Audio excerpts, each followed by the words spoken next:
మాంసాహారం దౌర్భాగ్యం, శాకాహారం సౌభాగ్యం, జీవితం కాకూడదు అభాగ్యం, ఆరోగ్యమే మహాభాగ్యం.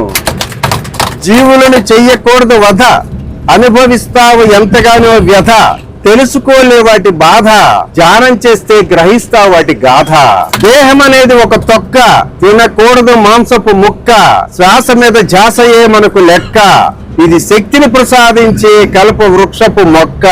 మాంసాహారం తింటే చిల్లుకుండా, శాకాహారం తింటే నిండుకుండా, ధ్యానం చేస్తే బంగారు కొండ. అందుకే మనశ్శాంతిని కోరే మానవులారా, మహాకరుణతో మరొక్కసారి ఆలోచించుదాం.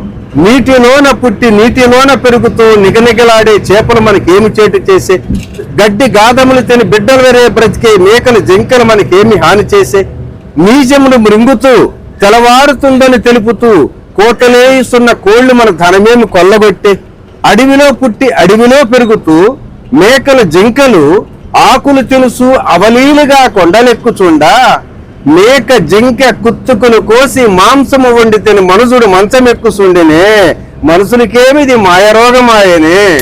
మనశ్శాంతిని కోరే మానవులారా, మహాకరుణతో మరొక్కసారి ఆలోచించుదాం. ఇకనైనా జంతువధ నిషేధించుదాం, మాంసాహారాన్ని మానేద్దాం. ఆ పత్రిజీ చెప్పిన మాట పరమ సత్యమని తెలుసుకుందాం మిత్రులారా. జై శాకాహార జగత్, జై జై శాకాహార జగత్.